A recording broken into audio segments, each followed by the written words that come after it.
Hello, my name is Mollie Hedinger. My capstone is called Stable. I am working on it as the producer and the art lead. My programmers' names are Jessica Petrolia and Jacob Drummond. Jessica is my main programmer. So your game focuses on horses, and you mentioned that you have certain experience working with horses. What's that all about? When I was younger, I worked on a farm called Truevine Equestrian Center, and there they did therapeutic riding, and they also rescued horses.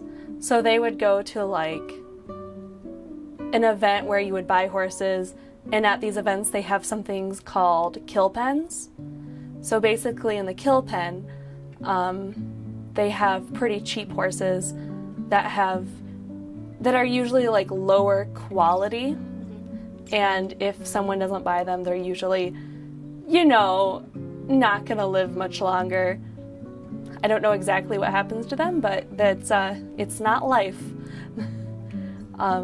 So they would rescue horses from there, rehabilitate them, and use them for therapeutic riding. So this is a fairly dark themed game. What made you decide to do a horror game around this subject?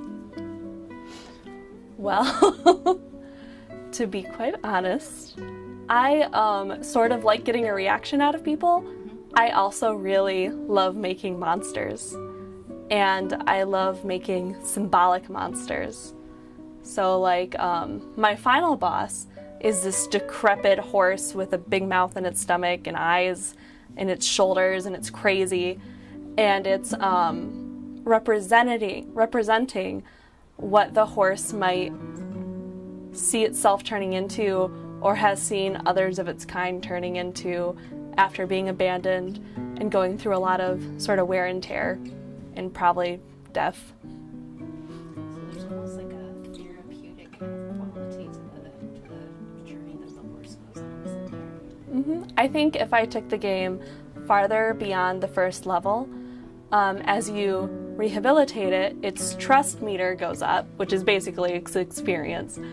And that basically means that the horse is learning to trust you, and it's getting stronger, and so fears that manifested before are easier for it to fight, and you're slowly ramping up which fears you're taking on with it.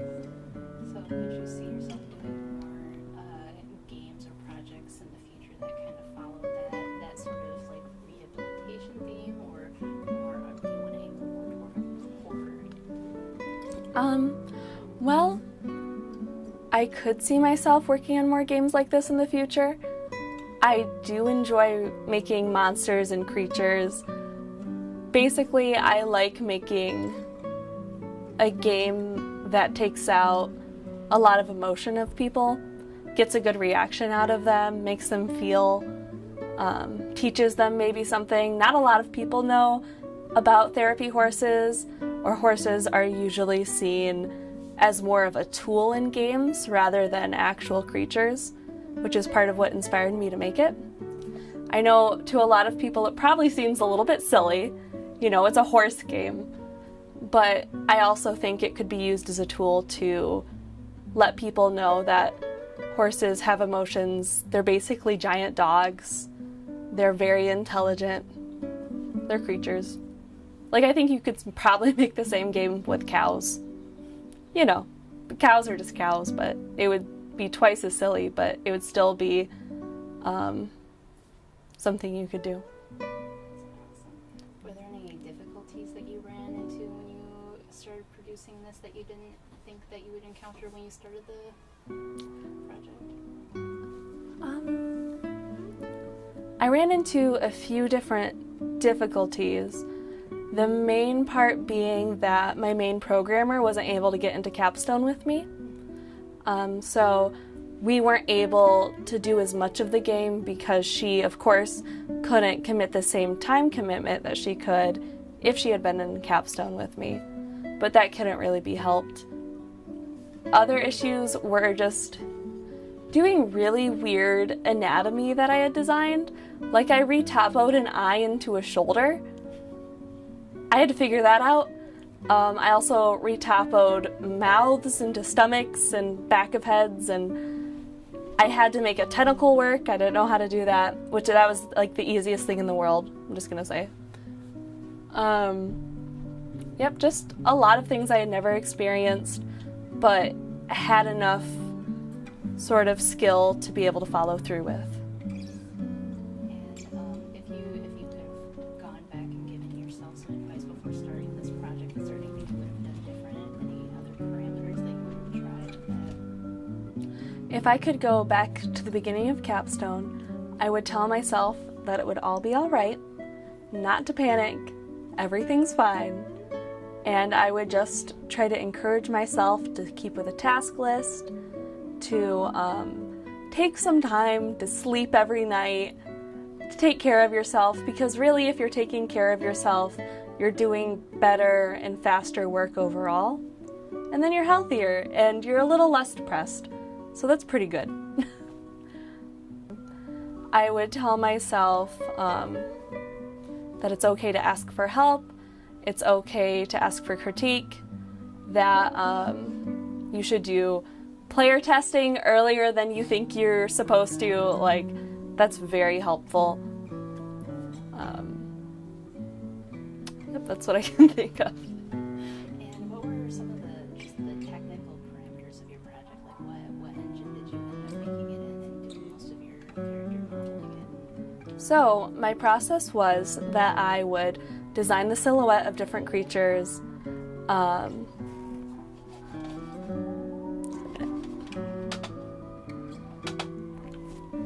So my process was that I would design the silhouette of different creatures, I would start to feel them out, I would try to figure out what they may represent, well, how to implement them into the actual game, and after I was done designing them, I would make a turnaround, of course, and then I would take them to ZBrush and start to model them.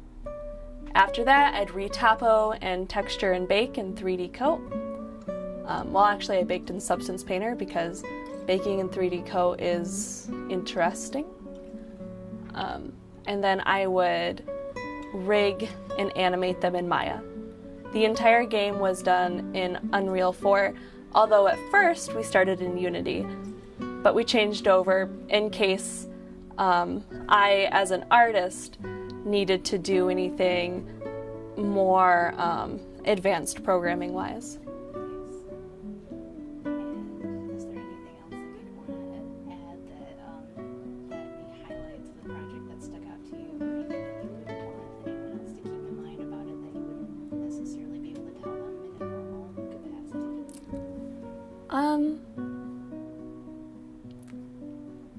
I would say that what I would tell people about my project is just to give it a try, and if they want to make something similar, to just do it. Follow your weird ideas and dreams. If you have a strange demographic like I do, my game is aimed towards women who like horses, right? I was telling my idea to mostly men that I don't know whether they liked horses or not. And every time I told it to someone outside of my demographic, they would just look at me and go, "What?" But every time I told it to someone inside of my demographic, they would get all excited about it. They'd be like, "Oh, let me play it when you get the chance." So really, don't get discouraged that easily. If you are presenting it to your demographic, you're not getting a big reaction, maybe try to rework it. You know, if someone tells you that something is off, maybe what they're saying is not totally valid, but there's still something off about it. You just sort of have to root through it and try to find what the actual problem is. That sort of thing. Did any of you guys have any follow-up questions that I might have missed? That was awesome, Mollie. Thank you. Thank you. Don't let your dreams be dreams. Don't let your memes be memes. Okay. That's definitely going to be it. Thanks for coming in.